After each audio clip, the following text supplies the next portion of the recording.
આયુર્વેદિક તબીબોને એલોપેથીની પ્રેક્ટિસની અનુમતિ આપવા વિચારણા આરોગ્ય અગ્ર સચિવની અધ્યક્ષતામાં 3 જાન્યુઆરીના બેઠક મળશે।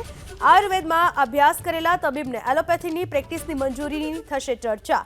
કમલેશ રાજગોરની રજૂઆત મુદ્દે બેઠક બોલાવવામાં આવી।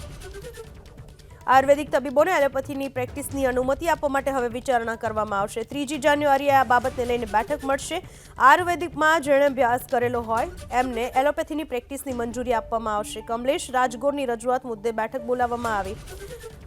આરોગ્ય વિભાગના કમિશનર અધિક નિયામક આ બેઠકમાં ઉપસ્થિત રહેશે। ગુજરાત મેડિકલ કાઉન્સિલના 2 પ્રતિનિધિ પણ બેઠકમાં ઉપસ્થિત રહેશે।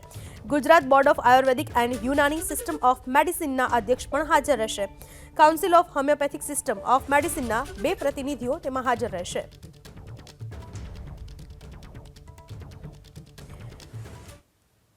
મંજૂરી મળી શકે છે। જે પણ તબીબોએ આયુર્વેદિકનો કોર્સ કરેલો હોય તેમને એલોપેથી પ્રેક્ટિસની અનુમતિ આપવા માટેની વિચારણા કરવામાં આવી રહી છે।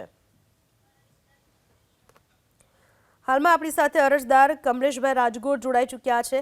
કમલેશભાઈ, શું તમે અરજી કરી છે? કઈ રીતની અનુમતિ આપવા માટેની વિચારણા કરવામાં આવશે?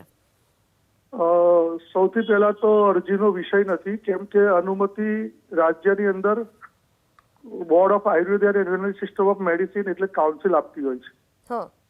જે કાઉન્સિલમાં જે લોકો રજીસ્ટર થયેલા હોય એ કાઉન્સિલના નિયમો એ કાઉન્સિલના રજીસ્ટર થયેલા ડોક્ટરોને લાગુ પડતા હોય છે। બરાબર।